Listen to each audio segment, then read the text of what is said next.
नमस्कार मित्रांनो, आज आपण विज्ञानयात्री अल्फ्रेड बर्नार्ड नोबेल यांचे जीवनचरित्र या विषयावर चर्चा करणार आहोत। अशा महत्त्वपूर्ण विषयासाठी कृपया चॅनलला सबस्क्राईब करा। आपली मते आणि सूचना कमेंट बॉक्समध्ये लिहा। अल्फ्रेड बर्नार्ड नोबेल हे स्वीडन देशाचे शास्त्रज्ञ, रासायनिक अभियंता, स्फोटक रसायनांचे उत्पादक आणि जागतिक कीर्तीच्या नोबेल पारितोषिकाचे जनक। त्यांनी डायनामाइट या शक्तिशाली स्फोटकाचे शोध लावले आणि नोबेल फाउंडेशनची स्थापना केली। त्यांनी जागतिक कीर्तीच्या शांततेसाठी आणि मानवतेच्या कल्याणकारी योगदानासाठी आंतरराष्ट्रीय नोबेल पारितोषिक प्रस्तावित केले। अल्फ्रेड नोबेल यांचा जन्म दिनांक 21 ऑक्टोबर 1833 रोजी स्वीडनच्या स्टॉकहोम येथे झाला।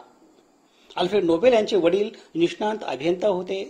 अल्फ्रेड नोबेल यांना 3 भाऊ होते। घरच्या मालकीची स्फोटक उत्पादन कारखानदारी व्यवसायामुळे अल्फ्रेड नोबेल यांना स्फोटकांच्या अभियांत्रिकी संदर्भातील सर्व बाबी ओळखीच्या झाल्या। काही तांत्रिक अडचणीमुळे सन 1833 मध्ये नोबेल कुटुंबाची स्फोटकांच्या उत्पादनाची कारखानदारी अडचणीत आली। सन 1942 मध्ये नोबेल कुटुंबाने स्टॉकहोम सोडले आणि सेंट पीटर्सबर्ग येथे विस्थापित झाले। अध्यापनासाठी सेंट पीटर्सबर्ग येथे अल्फ्रेड नोबेल एका खाजगी शिक्षकाकडे जाऊ लागले। रसायनशास्त्राच्या अभ्यासाकरिता सन 1950 मध्ये अल्फ्रेड नोबेल हे एक वर्ष पॅरिस येथे राहिले। वयाच्या 16व्या वर्षी अल्फ्रेड नोबेल यांची एक सक्षम रसायनशास्त्रज्ञ ही ओळख निर्माण झाली। धर्म या संदर्भात अल्फ्रेड नोबेल हे लुथरन होते। लुथरन म्हणजे मार्टिन लुथर यांच्या शिकवणीचे पालन करणारा। केवळ बायबल आणि केवळ विश्वासाने तारण मिळते असे मार्टिन लुथर यांचे मत होते। अल्फ्रेड नोबेल हे स्वीडन चर्चचे सदस्य होते आणि चर्चला उदार मनाने देणगी द्यायचे। पॅरिसमध्ये असताना ते चर्च ऑफ स्वीडन अब्रॉड येथे नियमितपणे जात होते। नंतरच्या आयुष्यात अल्फ्रेड नोबेल हे अज्ञेयवादी आणि नास्तिकतेकडे वळले। अल्फ्रेड नोबेल यांचा व्यावसायिक जीवनाचा बराचसा काळ प्रवासात गेला। सन 1873 ते सन 1891 पर्यंत पॅरिसमध्ये घर असताना युरोप खंड आणि अमेरिका खंड येथील कारखानदारी सांभाळल्या। कारखानदारीतील असुरक्षितता आणि धावपळीचे जीवन या 2 कारणामुळे अल्फ्रेड नोबेल हे अविवाहित राहिले। निवासस्थानाच्या संदर्भात सन 1865 ते सन 1873 या काळात अल्फ्रेड नोबेल यांना क्रुमेल, हॅम्बुर्ग, एव्हेन्यू मल्कॉफ येथे स्वतःच्या मालकीची सुसज्ज निवासस्थानाची सोय होती। सन 1894 मध्ये जेव्हा बोफोर्स गुल्स्पॉंग ताब्यात आले, बेर्कबॉर्न मॅनर मध्ये समाविष्ट करण्यात आले होते, तेव्हा ते उन्हाळ्यात स्वीडन मधील त्यांच्या मॅनोर घरात राहिले। मॅनोर घर हे स्वीडन मधील अल्फ्रेड नोबेल यांचे शेवटचे निवासस्थान। अल्फ्रेड नोबेल यांनी जॉन एरिक्सन या सुप्रसिद्ध बांधकाम व्यावसायिकाच्या मार्गदर्शनाखाली काम केले। त्यानंतर परत त्यांनी आपल्या आई वडिलांबरोबर सैनिकी अवजारे बनवण्याच्या कारखान्यात काम करायला सुरुवात केली। सन 1851 मध्ये वयाच्या 18व्या वर्षी अल्फ्रेड नोबेल हे अभ्यासासाठी एका वर्षाकरिता युनायटेड स्टेट्सला गेले। स्वीडिश अमेरिकन संशोधक जॉन एरिक्सन यांच्या हाताखाली काही ठराविक कालावधीसाठी काम केले। गॅस मीटरसाठी अल्फ्रेड नोबेल यांनी सन 1857 मध्ये पहिले पेटंट दाखल केले। सन 1863 मध्ये अल्फ्रेड नोबेल यांना पहिले बंदूक तयार करण्यासंदर्भातील स्वीडिश पेटंट मिळाले। सन 1846 मध्ये इटालियन रसायनशास्त्रज्ञ अस्कॅनिओ सोब्रेरो यांनी नायट्रोग्लिसरीन या द्रवरूप संयुगाचा शोध लावला। परिवर्तनीय उष्णता किंवा दाबाच्या अधीन असताना नायट्रोग्लिसरीनचा स्फोट होतो। नायट्रोग्लिसरीन हे स्फोटक आहे असे दिसून आल्यावर त्यांचा अभ्यास अस्कॅनिओ सोब्रेरो यांनी सोडून दिला। अस्कॅनिओ सोब्रेरो यांनी नायट्रोग्लिसरीनच्या स्फोटाबाबत अल्फ्रेड नोबेल यांना पूर्ण माहिती दिली होती। अल्फ्रेड नोबेल यांना व्यावसायिकदृष्ट्या वापरता येण्याजोगे स्फोटक म्हणून नायट्रोग्लिसरीन नियंत्रित करण्याचा आणि वापरण्याचा मार्ग शोधण्यात स्वारस्य निर्माण झाले। नायट्रोग्लिसरीनमध्ये गन पावडरपेक्षा कितीतरी जास्त पटीने ताकद किंवा शक्ती होती। नायट्रोग्लिसरीन याच्या स्फोटक गुणाचा उपयोग सैनिकी कामासाठी करून घेता येईल हे रशियन वैज्ञानिक सिमॉन आणि ट्रॅप यांनी जाणले होते।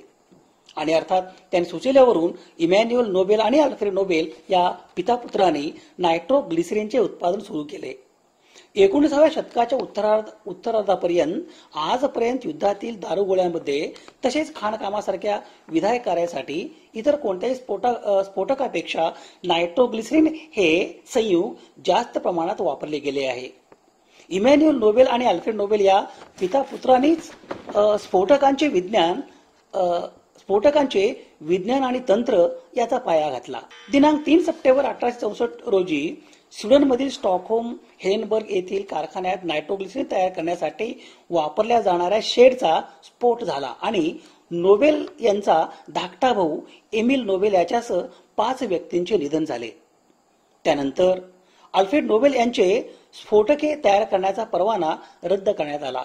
अपघाताने हैराण होऊन नोबेलने विटर विकेनमध्ये नायट्रोग्लिसरीन एबी या कंपनीची स्थापना केली, जेणेकरून तो अधिक वेगळ्या क्षेत्रात काम करू शकेल असे त्यांना वाटे. अल्फ्रेड नोबेल यांनी सन 1867 मध्ये डायनामाइटचा शोध लावला. डायनामाइट हा नायट्रोग्लिसरीन पेक्षा अधिक अस्थिर, हाताळण्यास सोपा आणि सुरक्षित आहे. डायनामाइटचे US आणि UK मध्ये पेटंट घेण्यात आले होते आणि आंतरराष्ट्रीय स्तरावर खाणकाम आणि वाहतूक नेटवर्क तयार करण्यासाठी त्याचा मोठ्या प्रमाणावर वापर केला गेला. सन 1875 मध्ये अल्फ्रेड नोबेल यांनी डायनामाइटपेक्षा अधिक स्थिर आणि शक्तिशाली जेलेग्नाइटचा शोध लावला आणि 1867 मध्ये बॅलिस्टाइट कॉर्डाइटच्या संदर्भातील पेटंटची तयारी केली. सन 1884 मध्ये रॉयल स्वीडिश अकॅडमी ऑफ सायन्सेसचे सदस्य म्हणून अल्फ्रेड नोबेल यांची निवड झाली. सन 1893 मध्ये royal Swedish academy of sciences या संस्थेने अपसाला विद्यापीठ यांच्याकडे मानद डॉक्टर पदवीसाठी शिफारसपत्र दिले आणि अल्फ्रेड नोबेल यांना डॉक्टरेट पदवी मिळाली.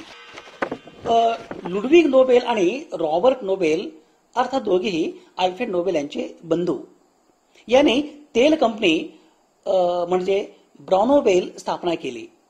ब्राउनोबेल या कंपनीमध्ये अल्फ्रेड नोबेल यांनी मोठी आर्थिक गुंतवणूक केली आणि या नवीन तेल क्षेत्राच्या विकासाद्वारे मोठी संपत्ती कमवली.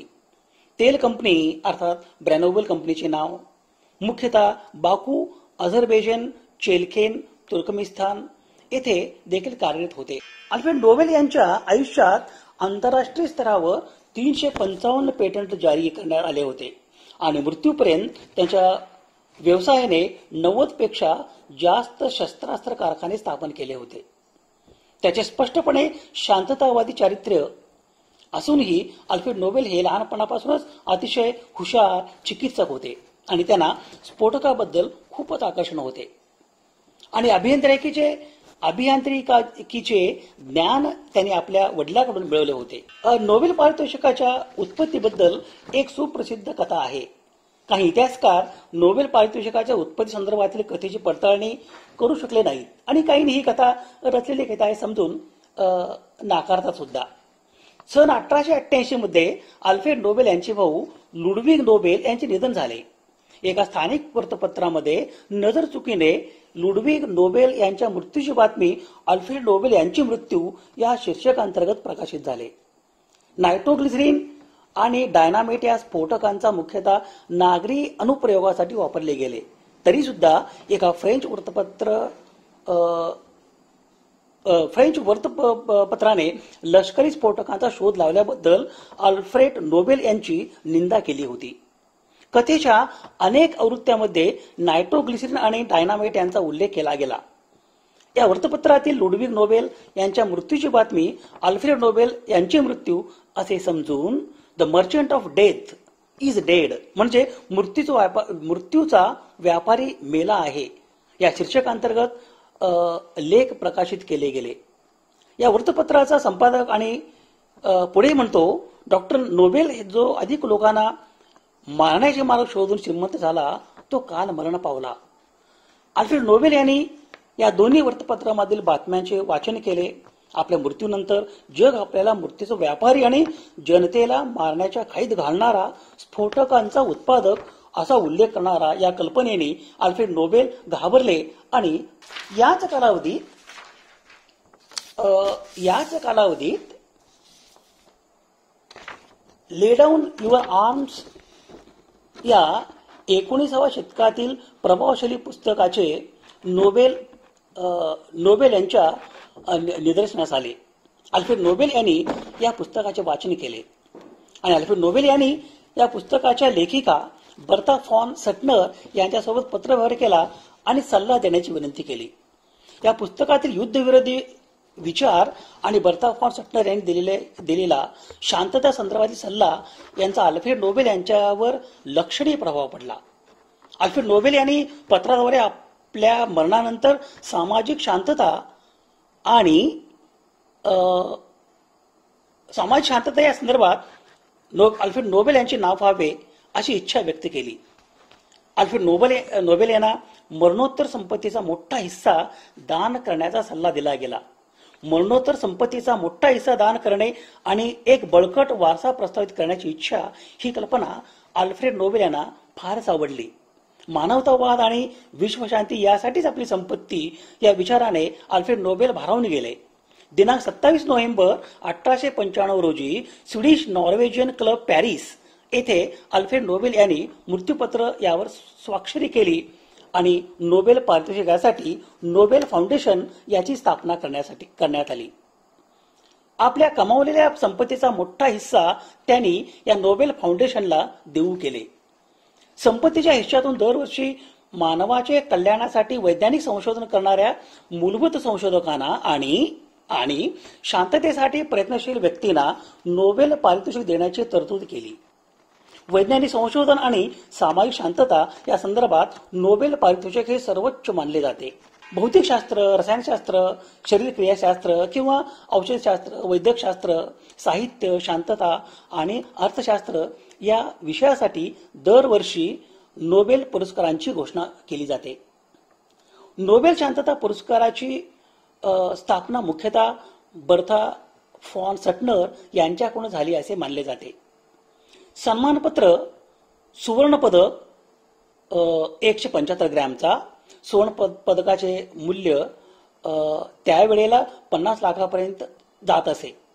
रोख रक्कम 9 मिलियन स्वीडिश क्राऊन म्हणजे 14 लाख अमेरिकन डॉलर अर्थात भारतीय 7,70,00,000 रुपये हे नोबेल पारितोषिकाचे स्वरूप आहे. अल्फ्रेड नोबेल यांना व्यापक सांस्कृतिक आवड होती.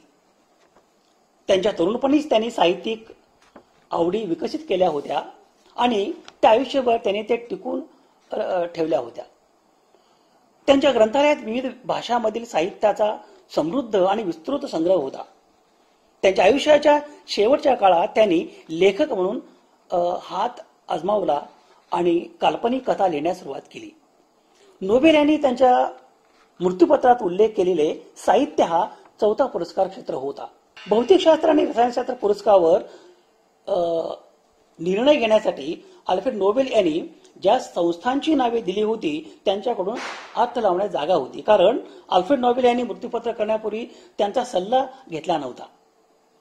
त्यांच्या एका पानाच्या मृत्यूपत्रात त्यांनी असे नमूद केले होते की हे पैसे भौतिकशास्त्रातील आणि रसायनशास्त्रातील शोध किंवा सुधारणांना दिले जावेत.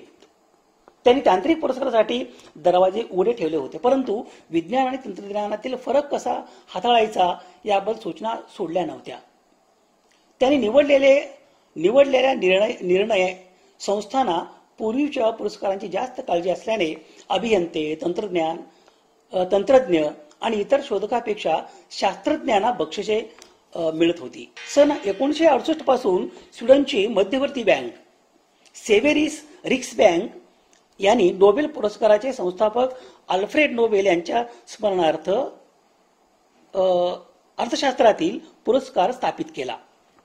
बँकेच्या 300व्या वर्धापन दिनानिमित्त सन 1968 मध्ये सेव्हेरिस रिक्सबँक कडून नोबेल फाउंडेशनला मिळालेल्या देणगीवर हा नोबेल पारितोषिक आधारित आहे. अर्थशास्त्राच्या नोबेल पारितोषिकाचे अल्फ्रेड नोबेल यांच्या स्मरणार्थ सन 1969 पासून अर्थशास्त्राचे नोबेल पुरस्कार दिले जाते. अर्थशास्त्रामध्ये मौल्यवान योगदान देणाऱ्या व्यक्तीला किंवा समाजाला हा पारितोषिक देण्यात येतो. दिनांक 10 डिसेंबर 1896 रोजी वयाच्या 63व्या वर्षी मेंदू रक्तस्राव या आजाराने अल्फ्रेड नोबेल यांचे निधन झाले. सेंट पीटर्सबर्ग मधील बोल्शाया नेव्का नदी पेट्रोगाडास्का तटबंदीवर अल्फ्रेड नोबेल यांचे स्मारक आहे. अणुक्रमांक 102 या कृत्रिम मूलद्रव्यांचे नाव नोबेलियम असे ठेवण्यात आले आहे. स्रोत संदर्भात ही यादी आहे. अशा महत्त्वपूर्ण विषयासाठी कृपया चॅनलला सबस्क्राईब करा. आपली मते आणि सूचना कमेंट बॉक्समध्ये लिहा. धन्यवाद.